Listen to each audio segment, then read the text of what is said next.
Entonces, ¿cómo muestreamos señales que son muy débiles, muy pequeñas? Por ejemplo, diferencias de presión que nos producen pequeñas variaciones de voltaje en un transductor. Entonces, a veces queremos muestrear señales que son muy pequeñas, que tienen milésimas de volts o incluso menos.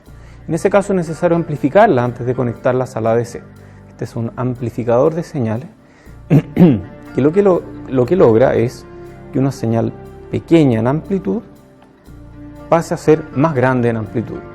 Lo que hace es simplemente multiplicar el voltaje por alguna ganancia a sub B.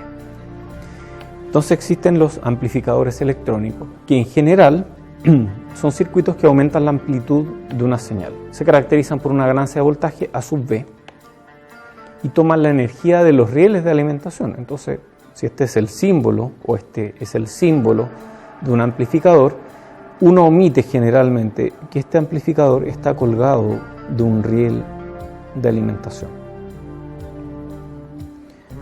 Pueden amplificar voltajes, como en este caso, o pueden amplificar diferencias de voltaje, como en este caso. Aquí tenemos que el amplificador realmente está amplificando una diferencia de voltaje. Esta diferencia de voltajes que hay aquí se ve amplificada por una ganancia a sub B.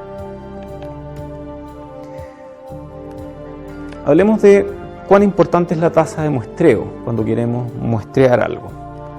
Imagínense que tenemos esta señal y la muestreamos a una cierta tasa, y estos son los puntos que obtenemos luego de muestrearla. Ahora tenemos esta otra señal que es de otra frecuencia, suena distinto en audio, y la muestreamos a la misma tasa que antes.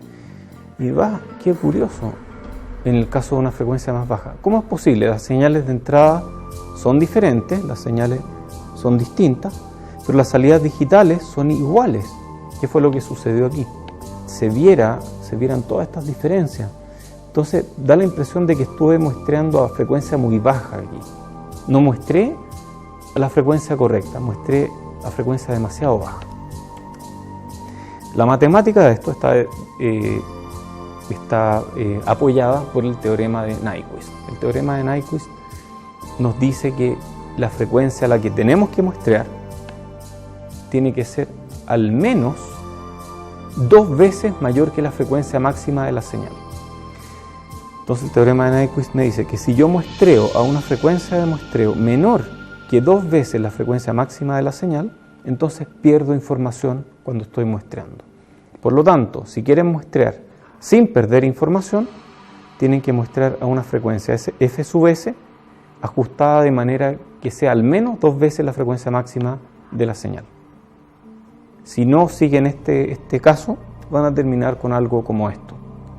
Algo en que querían mostrar una frecuencia y terminan muestreando una frecuencia totalmente distinta, perdiendo información. Aquí tenemos como ejemplo una señal V sub I, que primero la amplificamos, luego la pasamos por un filtro y luego la llevamos a un conversor análogo digital. Y el filtro electrónico es simplemente un circuito que filtra señales, que hace, por ejemplo, que la señal de más alta frecuencia quede atenuada o quede limitada. Y ya tenemos un esquema un poco más completo del sistema que vamos a estudiar a partir del siguiente módulo. Tenemos el procesador, que nos va a permitir procesar las señales que vienen de un sensor, pero antes de llevar las señales del sensor al procesador, hay que amplificarlas con un amplificador, filtrarlas para evitar que las altas frecuencias se pierdan. Nosotros las perdemos a propósito usando un filtro, las altas frecuencias que no nos interesan. Luego pasamos por un conversor análogo digital y la salida digital entra al procesador. El procesador realiza alguna función, convierte la salida digital a analógica, esa señal se filtra, se pasa por otro amplificador y luego va a un actuador. Todos estos comparten la misma tierra, todos estos llevan algún voltaje de alimentación y todos estos van conectados eventualmente a un procesador que lleva un módulo de comunicaciones que nos permite comunicar este sistema con otro sistema en alguna otra parte.